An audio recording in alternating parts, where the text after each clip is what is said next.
2017 চনৰ 1 আগষ্ট তাৰিখে সংঘটিত হোৱা ABMCৰ প্ৰয়াত সভাপতি সৈয়দ লাফিকুল ইছলাম আহমেদৰ হত্যাকাণ্ডৰ 4টা বছৰ সম্পূৰ্ণ হোৱাৰ দিনটোত যোৱাকালি ABMCৰ সমগ্ৰ BTC অঞ্চলত এক অভূতপূৰ্ব প্ৰতিবাদী কাৰ্যসূচী ৰূপায়ণ কৰিছিল। এই কাৰ্যসূচীৰ পিছতে আজি প্ৰায় 4টা বছৰ পিছত আমি কিছু সময় আগতে সংবাদ মাধ্যমৰ জৰিয়তে জানিব পাৰিছো যে CBI ৰূপা ব্ৰহ্ম, ভদ্ৰেশ্বৰ বসুমতাৰী আৰু ডিংকুৰ মুছাহাৰী নামৰ 3জন হত্যাকাৰীৰ নাম ৰাজহুৱা কৰিছে আৰু এই হত্যাকাৰীসকলক গ্ৰেপ্তাৰ কৰাৰ যিসকল ব্যক্তি সহায় কৰিব বা তেখেতসকল সন্ধান দিব, এই সন্ধান দিওঁতা 2 লাখ টকাৰ পুৰস্কাৰ ঘোষণা কৰিছে। আমি কিছু পৰিমাণে আশাবাদী হৈ পাৰিছো যে সমগ্ৰ BTC তথা অসমৰ ৰাইজৰ আন্দোলনৰ প্ৰতি সঁহাৰি জনাই CBI শেষৰ মুহূৰ্তত হত্যাকাৰীক গ্ৰেপ্তাৰ কৰাত কিছু ধৰণৰ ভূমিকা গ্ৰহণ কৰিছে, হত্যাকাৰীৰ নাম ৰাজহুৱা কৰিছে।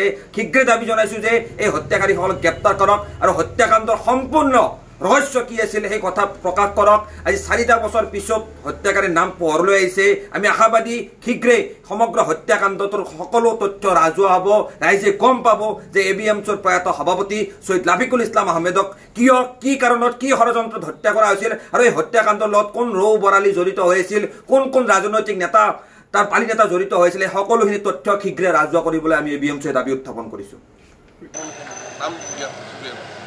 হয়, আপোনালোকে সকলোৱে জানে যে ABMCৰ প্ৰয়াত সভাপতি লাফিকুল ইছলাম আহমেদৰ হত্যাকাণ্ড আজি 4 বছৰ পাৰ হৈ গ'ল। 4 বছৰ অন্তত CBI আজি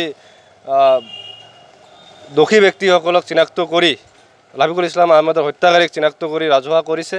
এই কাৰ্যক আমি আদৰণি জনাইছোঁ।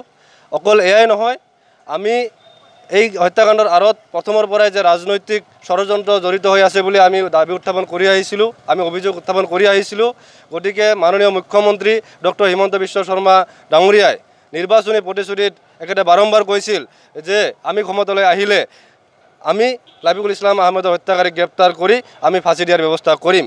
অনুৰূপ ধৰণে আজি মাননীয় মুখ্যমন্ত্ৰী ডাঙৰীয়াক আমি দাবী জনাব বিচাৰিছোঁ, একেটা নিৰ্বাচনী প্ৰতিশ্ৰুতি ৰক্ষা কৰি প্ৰয়াত লাফিকুল ইছলাম আহমেদৰ হত্যাকাৰীক যেনেকুৱা ধৰণে চিনাক্ত কৰিছে এখেতসকলক কৰায়ত্ব কৰি আৰু লগতে যিসকল ৰাজনৈতিক নেতা বা ৰৌ বৰালী যিয়েই নাথাকক কিয় সকলোকে সাঙুৰি যাতে তদন্তৰ আওতালৈ আনি এই হত্যাকাণ্ডৰ ন্যায় যাতে পৰিয়ালটোক দিয়া হয়, আমি BTC-বাসী ৰাইজ, আমি অসমবাসী ৰাইজে আশাৰে বাট চাই আছোঁ।